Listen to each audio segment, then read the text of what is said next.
You know, it's a modest family.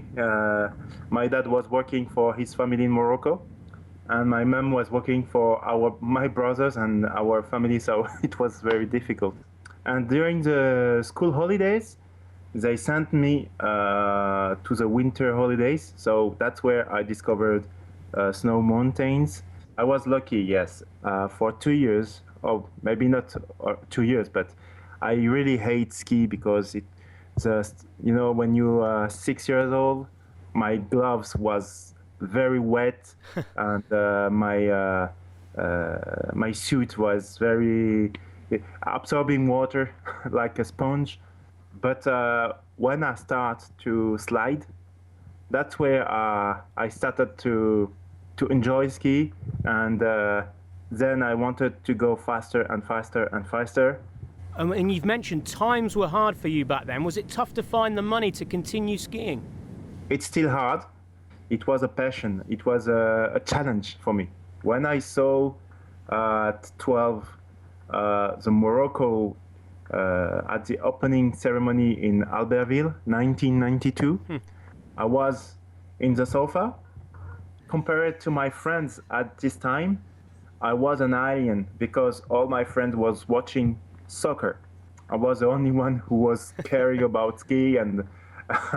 But the Olympics then must have seemed a long way off for you. Very far away.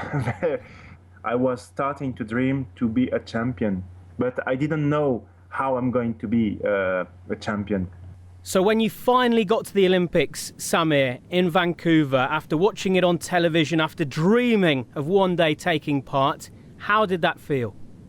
I feel like a guy who achieved a very big dream, and who finally broke big walls. You have to fight against people who doesn't trust in you, who looking at you like an alien. That's, oh, Samir, come back on the earth. You're not rich. Ski for people with money.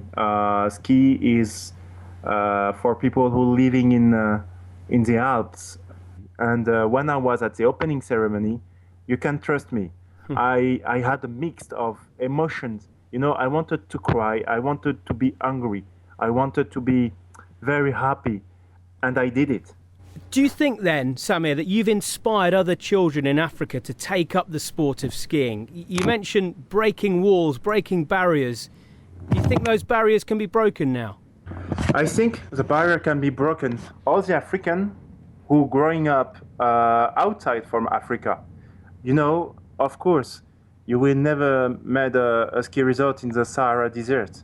There is a lot of people in the world who can ski, who can practice, and they can represent their country. I have a friend from Timor, East Timor, just up from Australia. And my friend asked me to help him to get some answer because he wanted to represent his country.